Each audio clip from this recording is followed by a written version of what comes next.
이제 오늘 성령의 열매의 마지막 순서입니다. 절제가 성령의 9가지 열매 중에 맨 마지막 내용입니다.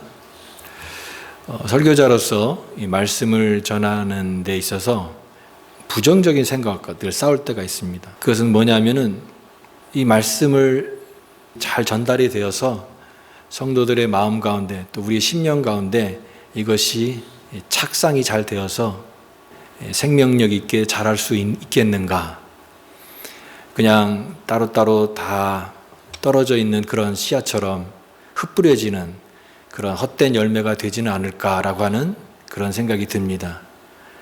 때로는 이런 주제나 내용들이 설교자의 관심이 되기는 하겠지만 일반 사람들에게는 크게 관심이 없는, 별로 와닿지 않는 그런 흥미롭지 않은 그런 주제가 되어서 왜 이렇게 듣기 싫은 설교를 계속하고 있는가라고 하는 그런 생각을 갖고 있는 사람들도 있지 않을까라고 하는 그런 생각이 제 마음속에 있을 때 어떤 그런 반대하는 사람에 대한 그런 것보다는 스스로에 대한 위축감, 스스로에 대한 어떤 부끄러운 마음, 자괴감 이런 것이 들 때 그것이 제 마음을 또 무겁게 할 때가 참 많습니다. 우리가 이제 새벽마다 아모스 선지서를 지금 배우고 있습니다. 그 아모스가 남유다 출신의 사람인데 하나님께서 그 사역의 장소를 부르신 곳이 북이스라엘입니다. 그래서 북이스라엘에 가서 이제 하나님의 말씀을, 심판의 말씀이죠. 그 말씀을 전하니까 그 말씀을 받는 사람들이 반가워하지 않는 건 당연하죠. 아마샤라는 사람이 아모스에게 이렇게 말합니다. 너 뭐 하는 사람이냐? 직업도 원래 아모스는 직업이 전문적으로 선지자도 아니고 뽕나무를 재배하는 그런 일개 농부의 출신입니다. 그런 어떤 자가 와서 북이스라엘에 와서 하나님 말씀이라고 선포를 하니까 이 아마샤라는 사람이 너 우리나라에 와서 이렇게 하느냐? 너네 나라에나 가라. 너네 나라에 가서 거기서 떡이나 먹고 거기서 예언이나 해라. 다시는 오지 말라. 예언하는 아모스에게 이렇게 말합니다. 만약에 우리가 아모스라고 한다면 굉장히 위축이 되는 그런 말이죠. 사람들의 어떤 반대하는 말들이 힘든 게 아니라 우리 자신이 어떤 그런 확신과 또 스스로에 대한 어떤 위축감이 확신이 떨어지고 위축이 될 때 그때가 어떤 하나님의 부름받은 사명자의 어떤 위기가 아닐까라고 생각이 됩니다. 저는 우리가 성령의 열매인 9가지 열매이고 이것이 우리 그리스도인의 성품이 되기를 원하는 취지로 성령의 9가지 열매를 같이 나눴습니다. 그런데 물론 9가지 다 하진 않았죠. 우리가 오늘 이제 7가지 내용 마지막 부분인데 과연 이런 내용들이 이제 성령의 열매를 다 다뤘으니까 우리가 이제는 그런 것을 다 아는 그런 사람이 됐구나라고 하는 게 과연 그것이 정말 그렇게 연결될 수 있을까라고 하는 그런 어떤 생각이 제 마음을 이렇게 가볍게 하는 것이 아니라 무겁게 했다라고 하는 것입니다. 그래서 이것을 다 끝내는 어떤 즐거움과 기쁨과 안도감이 아니라 오히려 더 마음의 어떤 부담감이라고 할까? 이런 그런 마음이 드는 것이 사실입니다. 그러나 그럼에도 불구하고 성경이 가르치는 것은 바로 성령의 열매인 것이죠. 우리 그리스도인이라고 한다면 이 성령의 열매를 맺어야 된다. 이것은 어떤 선택이 아니라 필수적인 것이고 주님을 닮기를 원하는 모든 자가 가져야 될 어떤 성품의 모습이 아닐까라고 하는 그런 내용입니다.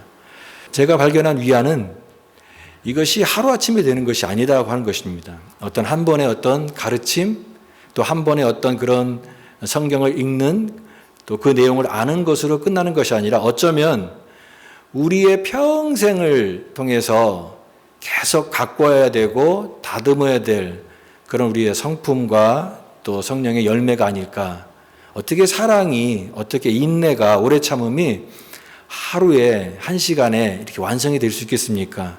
그래서 우리는 계속해서 그런 완성을 향해서 지금 완성이 되지 않았지만 그런 완성된 내 모습을 생각하면서 우리가 평생을 해나가야 될 그런 일들이 아닐까라고 하는 것이죠. 오늘 마지막 이 성령의 열매는 절제입니다. 이 절제는 이제 영어로 하면 셀프 컨트롤이 되고 또 우리가 많이 아는 그런 내용이죠. 그런데 이런 질문을 해봤습니다. 왜 성령의 열매가 9가지인데 우리가 처음 시간에 사랑에 대해서 얘기했을 때 사랑이 성령의 열매의 모든 뿌리라고 했죠. 어떤 의미에서는 나머지 모든 열매들은 사랑의 다른 모습으로 나와 있는 것이고 전체를 통합할 수 있는 것은 이제 사랑이라고 하는 뿌리에서 여러 가지 열매의 모습들이 나오는데 그 9가지의 사랑과 희락과 화평과 오래 참음과 자비와 양선과 충성과 온유와 절제인 오늘 마지막이 이제 절제입니다. 그럼 왜 절제가 맨 마지막에 있을까? 그런 생각을 해봤습니다. 그냥 순서가 이렇게 하다 보니까 절제가 맨 마지막에 된 건가? 그런 생각도 할 수 있겠지만 그러나 하나님의 말씀에는 분명히 어떤 뜻이 있을 것이고 그런 순서조차도 뜻이 있을 것이다라고 하는 생각을 해보면서 묵상을 해보게 되었습니다. 우연한 그런 순서가 아니라 이 절제는 결국은 이 모든 것을 성령의 9가지 열매를 통합할 수 있는 그것이 되기 때문에 절제가 맨 마지막에 온 것이 아닐까 생각이 됩니다. 우리가 어떤 열매를 맺고 어떤 과일을 갖고 있을 때 그 과일을 그냥 막 분산시키면 안 되고 어떤 바구니에 담아야 되잖아요. 마찬가지로 이 절제는 바구니와 같다. 성령의 여러 열매들이 이 절제라고 하는 바구니 속에서 담겨야 그 가치가 드러나고 그 진가가 드러난다라는 생각이 듭니다. 무슨 말이냐면 예를 들면 성령의 첫 번째 열매가 사랑인데 절제가 없는 사랑을 생각해 보십시오. 사랑은 좋은 것이지만 이 절제가 없는 사랑은 또 문제가 될 것입니다. 희락도 정말 좋은 것이지만 과일이 바구니에 담기듯이 절제 속에서 희락이 될 때 그 희락이 정말 하나님이 기뻐하시는 그런 희락이 될 수 있다라고 하는 생각이 듭니다. 그러니까 절제는 맨 마지막에 이 모든 성령의 9가지 열매를 잘 아우르는 이 바구니와 같은 그런 것이 되는 것이죠. 그래서 하나라도 소홀히 하나라도 덜 중요한 그런 것이 아니라 모두 다 빗바람 없이 손실 없이 잘 연결이 되어서 통합적인 온전한 그리스도인의 모습을 이루어 간다라고 생각이 듭니다. 성경 말씀 보니까 골로새서 1장 28절 보니까 우리 그리스도인의 어떤 그런 목표라고 할까? 우리가 신앙의 어떤 교육의 목표점은 이것이라고 얘기하고 있습니다. 각 사람을 그리스도인의 온전한 사람으로 세운다라고요. 각 사람을 그리스도 안에서 온전한 자로 세우는 것이 신앙 교육의 목표입니다. 우리 이제 개정개혁의 성경에는 이제는 예전에는 온전한이라고 했는데 지금 보니까 완전한으로 바꿨더라고. 완전한. 여러분 우리가 완전한 자가 되는 거예요. 그리스도 안에서 완전한 자. 퍼펙트. 완전한. 아무 어떤 흠도 없고 어떤 그런 주름이나 어떤 그런 거친 모습이 없는 완전하게 다듬어진 그런 그리스도인. 하나님의 기준이 그렇게 높습니다. 우리를 완전한 자로 세우는 그 일을 하시기 위해서 주님께서 오늘 우리를 이와 같은 이렇게 훈련과 또 말씀의 연단을 주시고 계시는 것이죠. 그리스도의 장성한 분량에 이르기까지라고 하는 표현도 있죠. 우리가 어떤 기준으로 가는 거냐면 예수님의 그 성품을 닮아가는 것이고 그래서 점점점 어린아이의 단계가 지나서 이제 청년의 단계가 지나고 이제 더욱더 성장해서 그리스도의 장성한 분량에까지 우리의 성품과 인격이 거기까지 가야 된다라고. 그게 목표이고 그게 기준이다라고 하는 것이죠. 이것을 위해서 바로 이게 성령의 열매가 바로 우리에게 말씀되어지고 있는 것이 아닌가 생각이 됩니다. 그래서 오늘 마지막이 절제입니다. 바구니에 이 모든 것들을 통합하고 다룰 수 있는 절제. 그런데 이 절제가 우리가 일반적으로 절제에 대해서 되게 많이 압니다. 절제 덕목을 많이 얘기하죠. 말도 너무 많은 말을 하지 말라. 말도 절제를 해라. 컨트롤할 수 있고 관리를 해야 된다. 또 음식도 아무리 맛있는 음식이라고 해도 너무나 많이 먹으면 안 되죠. 그래서 음식도 좀 절제해. 건강을 위해서 좀 절제할 줄 알아야 돼. 이런 얘기를 하잖아요. 과소비도 문제입니다. 이 절제가 없는 생활은 결국은 이 파탄에 이를 수밖에 없다. 그래서 그 부분에도 절제를 합니다. 과유불급, 지나치면 모자란만 못하다라고 하는 과유불급에 그것을 잘 아실 것입니다. 그래서 세상 사람들도 절제가 얼마나 중요한지 다 압니다. 그런데 여러분, 성경에서 말하는 이 절제는 세상에서 말하는 어떤 절제와는 좀 다릅니다. 나를 이렇게 통제하고 내가 할 수 있는데 그것을 좀 제한하고 나를 이렇게 잘 관리하는 그런 것이 물론 절제이지만 성경에서 말하는 이 절제는 성령의 열매예요. 열매인데 원래 이 원어가 앵크라테이아라고 하는 말입니다. 우리 갈라디아서에 나와 있는 그 절제도 여기 앵크라테이아고, 여기 오늘 이 고린도전서 우리 9장에 나와 있는 25절에 이기기를 다투는 자마다 모든 일을 절제하나니라고 하는 이 절제도 앵크라테이아인데 이 합성어입니다. 앵이라고 하는 말이 뭐뭐 아래 두다라고 하는 말이고요. 크라테이아, 크라토스, 권능입니다. 권능. 그러니까 절제는 어떤 권능 아래 두다라고 하는 뜻이에요. 어떤 권위 아래 두다. 그 권위가 바로 성령님이십니다. 우리가 성령의 열매에 대해서 하고 있잖아요. 성령의 권위의 아래에 두는 것입니다. 주체가 자신이 아니라 성령님이에요. 그러니까 절제는 성령의 지배를 받는 것입니다. 성령의 다스림을 받는 거예요. 나를 잘 컨트롤하기 위해서 여러 가지 인격 수용을 하고 또 극기 훈련을 하고 그런 훈련을 해서 내가 잘 나를 컨트롤할 수 있는 그런 사람으로 다듬어지는 그런 것을 말하는 것이 아니라 이것은 하나님과의 관계를 통해서 맺어지는 열매다라고 하는 것입니다. 통제를 받는 거예요. 하나님의 관계 안에서 들어가서 성령의 지배 아래 들어가서 그 권위 아래 들어가서 그분의 통제를 받고 그분의 다스림을 받는 것.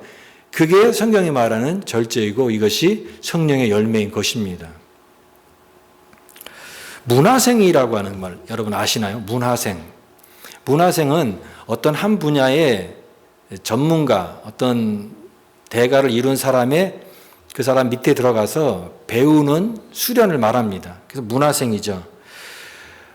여러분 그 한국에서 1980년대에 바둑을 제일 잘 두는 사람이 조훈현이라고 하는 사람입니다. 조훈현. 우리나라의 1인자를 바둑의 1인자를 국수라고 합니다. 국수. 이 조훈현이 국수였어요. 거의 이 사람은 바둑의 신이었습니다. 우리나라를 대표하는 바둑의 1인자. 그런데 그 조훈현이 당시에 국수였을 때 그 집에 문화생으로 들어가서 그 집에 기거하면서 바둑을 배운 사람이 이창호라고 하는 사람이 있습니다. 문화생은 그 집에 들어가서 먹고 자고 거기서 생활을 하면서 이제 스승을 배우는 것이죠. 스승에게 배우면서 거기서 이제 그 다스림을 받는 것입니다. 나중에는 이제 이 이창호가 실력이 스승을 넘어서서 이제 국수의 자리를 빼앗게 됩니다. 그러니까 스승을 이긴 것, 넘어선 것이죠. 제가 왜 이런 얘기를 하냐면 이 문화생이라고 하는 것은 그 권위 아래 들어간다라고 하는 말입니다. 다스림을 받는다, 밑에 들어간다. 그러면 우리가 성령의 문화생이라고 하는 생각이 듭니다. 우리는 그리스도 안에 있는 문화생이에요. 그리스도의 권위, 성령의 다스림 밑에 우리가 들어간 사람이고 거기에서 우리는 배우는 사람입니다. 스승으로 삼고 거기서 자고 먹고 지내면서 그래서 그 스승의 모든 것을 다 배우는 그 열심, 바로 우리는 성령의 문화생 아니겠습니까? 하나님께서 우리를 그런 자리로 부르셔서 내 안에 주님을 배워가는 그런 열심으로 주님을 닮아갈 수 있도록 또 성령의 열매를 맺어갈 수 있도록 우리를 부르셨다라고 믿습니다. 이런 성령의 다스림 밑에 우리가 들어갔을 때 내 안에 자연스럽게 맺혀지는 것이 성령의 열매이고 또 오늘 마지막 이 성령의 열매인 절제도 이와 같이 성령의 다스림 밑에서 우리가 배워가는 그런 또 열매인 것입니다. 이 부분을 생각해 보면은 다른 종교나 일반 기복신앙과는 다른 부분이죠. 일반 종교나 기복신앙은요, 주체가 나입니다. 나. 그래서 내 욕망이 중요하고 내가 어떤 바라는 어떤 꿈이 중요하고 내 어떤 실현하려고 하는 것들이 중요하기 때문에 내가 이런 것을 내 소원을 이루기 위해서 어떤 그런 신앙의 힘을 빌려서 또 어떤 신의 힘을 빌려서 내 꿈을 좀 이루려고 하는 그런 것이 바로 기복신앙이고 일반 종교에서 말하는 어떤 신앙의 모습일 것입니다. 그러나 기독교 신앙은 그것이 다릅니다. 주체가 내가 아니라 내 자아를 실현하기 위해서 하나님이 도움되는 그런 것이 아니라 하나님의 권능 아래 내가 들어가는 겁니다. 성령의 다스림을 내가 받는 것입니다. 그 밑에 문화생으로 들어가서 배우는 것입니다. 그 권위 아래 순종하고 배우는 것이 문화생이듯 우리는 주님의 말씀에 순종하고 주님의 권위에 성령의 권위에 다스림을 받을 때 내가 원하는 나를 만드는 것이 아니라 성령이 원하는 내가 되도록 그렇게 나를 주님의 권위 아래 맡기는 것, 그것이 바로 성령의 열매다라고 하는 것입니다.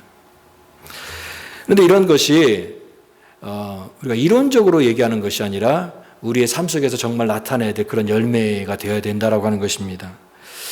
절제가 얼마나 신자의 삶 속에 중요한지를 보여주고 있는 본문이 저는 이 고린도전서 이 9장 말씀이라고 생각이 되었습니다. 그래서 갈라디아서에 있는 5장의 말씀을 본 것이 아니라 비록 이 갈라디아서도 바울이 기록했고 고린도전서도 기록했기 때문에 같은 맥락 속에서 아마 이 말씀이 주어지지 않았는가 생각이 됩니다. 특별히 바울은 이것이 성도의 어떤 이론적인 어떤 그런 것이 아니라 실제적인 신앙생활 속에서 이게 얼마나 중요한가를 아주 설득력 있게 얘기하고 있습니다. 여러분 고린도전서 9장인데 고린도 교회는 참 귀한 교회입니다. 고린도 교회는 고린도라고 하는 그런 항구 도시에 세워져 있는 하나님의 교회였습니다. 당시 그 고린도 지역은 너무나 세속화되었고 성적으로 너무나 문란한 그런 지역이었습니다. 그런데 그곳에서 하나님의 교회가 세워지고 이제 복음을 듣고 변화된 사람들이 모여서 아름다운 주님의 몸된 교회 공동체로 이뤘으니 얼마나 그것이 귀한 교회의 모습이겠습니까? 그런데 이 고린도 교회는 너무나 귀하지만 또 너무나 아쉬운 게 있었습니다. 그 아쉬운 게 뭐냐면 이 세속 문화에 너무나 영향력을 받은 사람들이 교회 신자가 되다 보니까 교회에 와서 신앙생활을 하는데도 불구하고 여러 가지 자유로운 모습이 너무나 많은 거예요. 자유분방합니다. 그래서 신앙의 어떤 공동체 안에서도 어떤 한 방향으로 가는 모습이 아니라 자기가 갖고 있는 어떤 특징들과 개성들이 너무나 강해서 사방팔방 가는 거예요. 그래서 그게 무절제한 모습으로 나타나고 교회 여러 가지 이슈가 너무나 많아지니까 이 고린도 교회가 하루도 바람잘 날 없는 그런 여러 가지 문제와 문제투성인 그런 교회가 되고 말았습니다.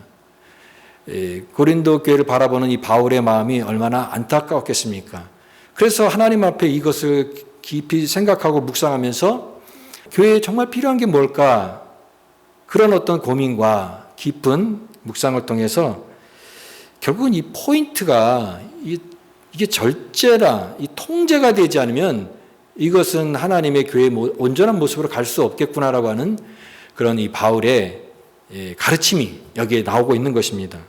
그래서 바울이 여기에 24절에 운동장 비유를 들고 있습니다. 운동 경기에 비유를 들어서 고린도 교회에 이 말씀을 전하고 있는 것이죠. 근데 이 운동 경기는 고린도 지역에 있는 사는 사람이라면 너무나 익숙한 것이기 때문에 바울이 이런 설명을 하면은 이게 뭘 얘기하는지 다 안다라고 하는 그런 친근한 이미지이기 때문에 바울이 이 운동 경기의 비유를 들고 있는 것입니다. 당시에 고린도 지역에 이스티미안이라고 하는 오늘날로 치면 올림픽 경기와 비슷한 그런 경기가 3년에 한 번씩 열렸습니다. 그리고 200m 정도 규모의 오늘날로 말하는 스타디움이죠. 스타디움 그런 규모의 운동장에서 경기를 하는, 그래서 많은 사람들이 와서 그 경기를 보고 많은 사람들이 그 경기의 규칙이 어떠하며 어떤 형식으로 행사를 하는지를 잘 알고 있습니다. 고린도 지역에 사는 사람이라면. 오늘 그래서 바울이 이 경기의 비유를 들어서 고린도 교회가 정말 필요한 부분이 뭔가를 아주 설득력 있게 얘기하고 있는 내용이 바로 오늘 본문의 배경이 되는 것입니다. 운동장에서 다름질하는 자들이 다 달릴지라도 오직 상을 받는 사람은 한 사람인 줄을 너희가 알지 못하느냐. 너희도 상을 받도록 이와 같이 다름질하라. 오직 한 사람에게 상을 주는데 2등, 3등도 이제 필요 없는 것이, 의미가 없는 것입니다. 그러면 그 상을 받기 위해서 경기에 출전하는 자라면, 기왕 경기에 출전하는 자라면 1등을 목표로 하는데 그 1등을 하기 위해서는 그러면 뭐가 해야 되느냐? 대가 지불이 뭐냐? 절제를 해야 된다. 절제를.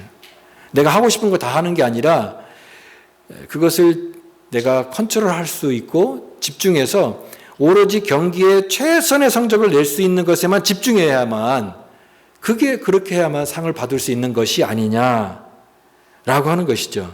그래서 25절에 이기기를 다투는 자마다 모든 일에 절제하나니 그들은 썩을 승리자의 관을 얻고자 하되 우리는 썩지 아니할 것을 얻고자 하노라.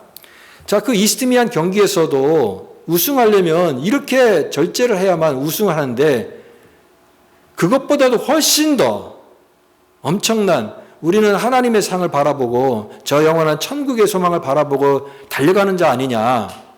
그러면 우리에게 제일 필요한 게 뭐냐. 우리가 지금까지 이런 모습으로 우리가 살게 되면 과연 하나님의 상을 받을 수 있는 그런 모습이 되겠느냐라고 하는 취지로 바울이 지금 이 말씀을 전하고 있는 것입니다. 저는 이 바울의 표현대로 신앙생활은 경주와 같다라고 하는 생각을 갖습니다. 여러분 다 경주 해보셨잖아요. 어릴 때 학교 운동회도 했었고 또 체력장도 했었고, 그 경기의 이미지가 제 마음속에 이렇게 있습니다. 오늘 우리 그리스도인들은 경주자예요. 신앙은 경주와 같습니다.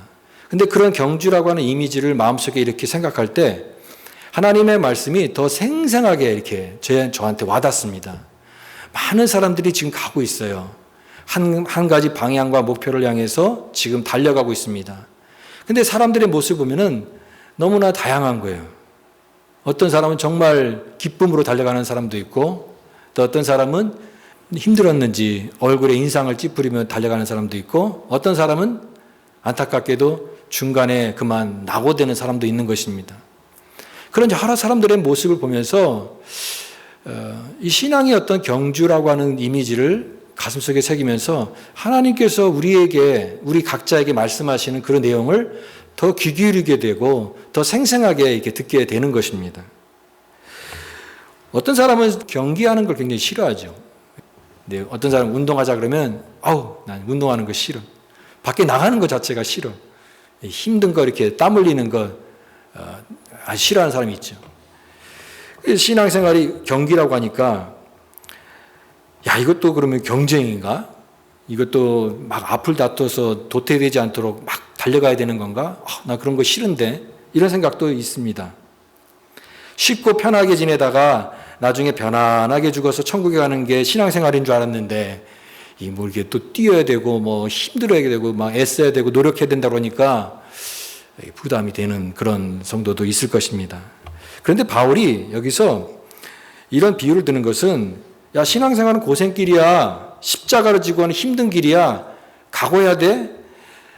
이런 취지로 말을 하기보다는 바른 믿음의 길을 제시하기 위해서 이 비유를 들었다고 생각이 됩니다. 저는 이 신앙의 경주라고 하는 그 생각을 가지면서, 물론 오늘 본문에 2등과 3등은 의미가 없다, 오직 1등만 상을 받는다라고 하는 이 말씀이 있지만, 저는 이 신앙의 경주에서 우리가 제일 중요한 것은 1등 하는 게 중요한 게 아니라 잘 마치는 게 중요하다 생각이 듭니다. 2등 할 수도 있고 3등 할 수도 있는데 꼭 1등을 해야 되겠습니까? 근데 중요한 것은 1등을 하든 3등을 하든 4등을 하든 괜찮으니까 꼭 마쳐야 된다라고 하는 것입니다.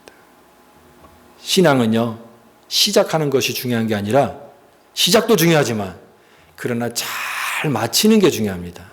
끝까지 완주해서 끝까지 그 신앙의 마지막 목표 지점까지 잘 가는 게 중요합니다. 사랑하는 여러분 인생의 신앙의 경주에서 잘 마치는 그런 사람이 되시기를 바랍니다. 잘 마쳐야 돼요. 중간에 힘들다고 포기하면 안 됩니다. 그런 사람들도 있잖아요. 처음에 다 같이 이렇게 열심히 했는데 나중에 보니까 하나 둘씩 이렇게 우리를 떠나고 신앙을 이제 떠나는 그런 사람들, 예배의 자리를 떠난 사람들, 그런 사람들을 보면 굉장히 안타까운 마음이 드는 것이죠. 그래서 우리가 1등을 하기보다는 이 신앙의 경주를 잘 마쳐야 되겠다.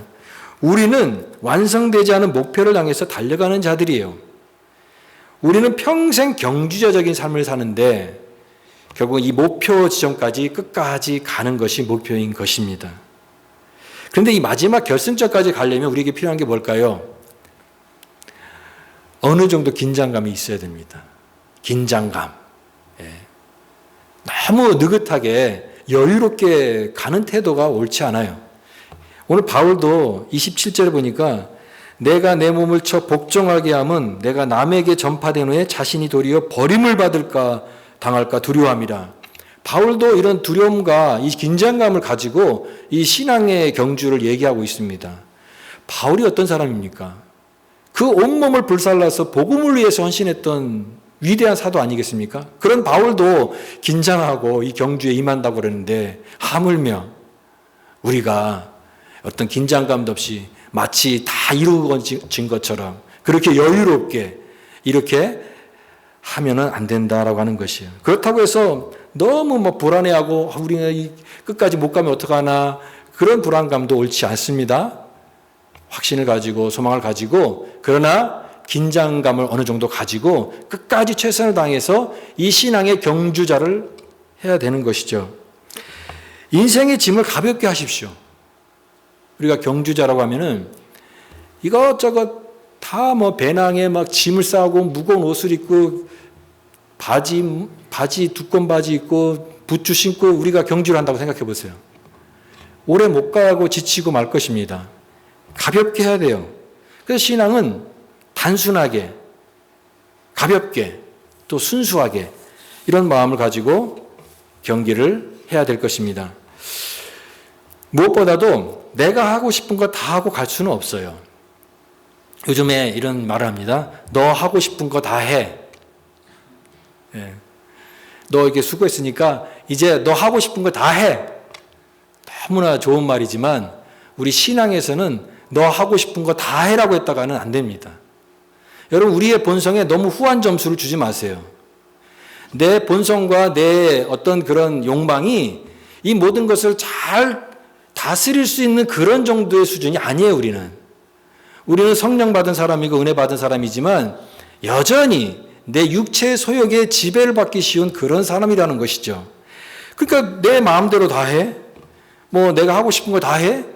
그러면 결국은 우리는 어떤 방향으로 가냐면 하나님이 기뻐하시는 방향보다는 내 욕망을 쫓아가는 그런 방향으로 가기가 거의 10중8구라고 하는 것입니다. 우리가 그런 본성이 있기 때문에 그렇습니다.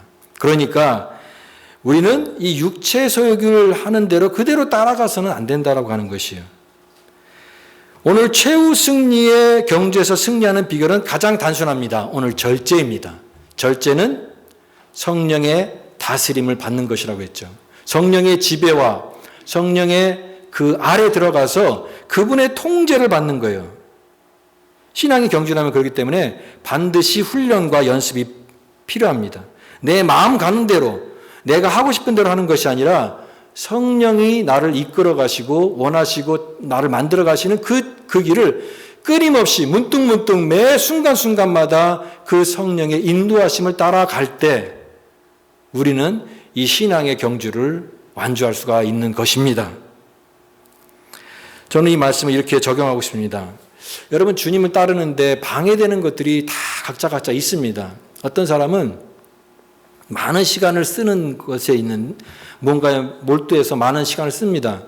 근데 그 많은 시간을 쓰는 것이 주님을 더욱더 따라가고 주님을 알아가고 주님을 섬기는데 방해가 되는 쪽에 되는 그런 시간을 쓰는 사람이 있어요. 여러분, 그것을 좀 절제를 해야 됩니다. 또 우선순위, 내가 이것을 먼저 할까 저것을 먼저 할까, 그 우선순위에 문제에 부딪혔을 때 항상 신앙을 뒤로 미루는 사람이 있어요. 오늘날은 물론 이런 많은 사람들이 상대주의적인 이 다원주의에 살다 보니까 내가 먼저 하고 싶은 것들을 먼저 쭉쭉쭉 하고 그 다음에 시간과 여유가 남으면 하나님 섬기는 것을 이렇게 마지막에 이렇게 둡니다. 그런 시대에 살고 있어요. 여러분, 그래서 내가 하고 싶은 거 다 하고 그리고 시간이 남으면 내가 하나님을 섬기는 그런 쪽으로 시간을 둔다는 이 세상 문화에 우리도 휩쓸려서 살기 쉽다라고 하는 거예요. 그런 것에 내 몸을 맡기면은 점점점 우리는 하나님과 멀리 떠내려가게 될 것입니다. 그런 세상의 물결 속에 떠내려가지 말고 저항하세요. 그런 것이 다 일반 사람의 삶이야. 저런 사람들 다 이렇게 살고 나도 그렇게 사는 게 당연한 거야. 아니에요. 저항하세요. 그 물결로 따라가는 것이 아닙니다. 결국은 하나님의 뜻으로 살려면은 훈련과 연습이 필요하고 성령의 통제를 받아야 되는 것입니다. 우선순위에 갈등이 있고 이것을 먼저 할까 저것을 먼저 할까라는 바른 선택이 아니라면 과감하게 딱 끊으세요. 내가 하나님 앞에 바르게 섬기는 신앙생활에 방해되는 것들이 있다고 한다면 끊어내세요. 거부를 하세요. 그리고 이별을 하세요. 잘 가라. 이별을 하세요. 그래야지만이 우리 마음속에 하나님의 통제가 임하게 되고 절제 열매들이 맺히게 될 것입니다. 디모데후서 3장 1절 보니까 바울이 디모데에게 말세가 되면 어떤 현상이 일어나는 줄 아느냐. 말세가 되면 이것을 알라. 말세에 고통하는 때가 이르면 사람들이 자기를 사랑하며 돈을 사랑하며 자랑하며 교만하며 비방하며 부모를 거역하며 감사하지 않으며 거룩하지 아니하며 무정하며 원통함을 풀지 아니며 모함하며 절제하지 못하며 싸나우며 선한 것을 좋아하지 아니하며 배신하며 조급하며 자만하며 쾌락을 사랑하기를 하나님을 사랑하는 것보다 더하며 경건의 모양은 있으나 경건의 능력은 부인하는 자니 너는 이 같은 자들에서 돌아서라. 세상이 그런 방향으로 간다는 거예요. 이 절제가 없는 곳은 무절제하는 것이고 하나님의 통제를 벗어나는 곳에 각자의 삶으로 나아가는 이 무질서가 펼쳐지는데 오직 너 하나님의 사람아 너는 마음을 지키고 이것에서 돌아서라. 믿음의 선한 싸움을 싸우라. 이를 위하여 내가 부르심을 받았노라 라고 말씀하고 있습니다. 오늘 이 성령의 마지막 열매를 기억하시면서 우리가 이 하나님의 이 거룩한 성품을 갖기 위해서 저와 여러분이 부름받은 자들입니다. 오늘 우리는 내 욕망과 내 어떤 뜻을 세워가는 것도 중요하겠지만 그러나 우리 그리스도인으로서 경주자로서 하나님의 통제 아래 들어가고 성령의 통제 아래 들어가서 그 권위 아래서 우리는 끊임없이 그분의 다스림을 받는 것, 그것이 바로 우리를 온전한 신앙의 열매로 나아가는 성숙의 길이 되는 줄 믿습니다. 그런 자만이 영광의 면류관, 자영원한 하나님 나라의 그 상급을 받는 그 승리의 마지막 자리까지 이르게 될 것입니다. 모든 일에 절제함으로 그 영광의 면류관을 받는 그날까지 믿음으로 이 믿음의 경주를 끝까지 수행하셔서 하나님의 영광과 기쁨을 맛보는 우리 모든 믿음의 성도들 다 되시기를 주의 이름으로 축복합니다.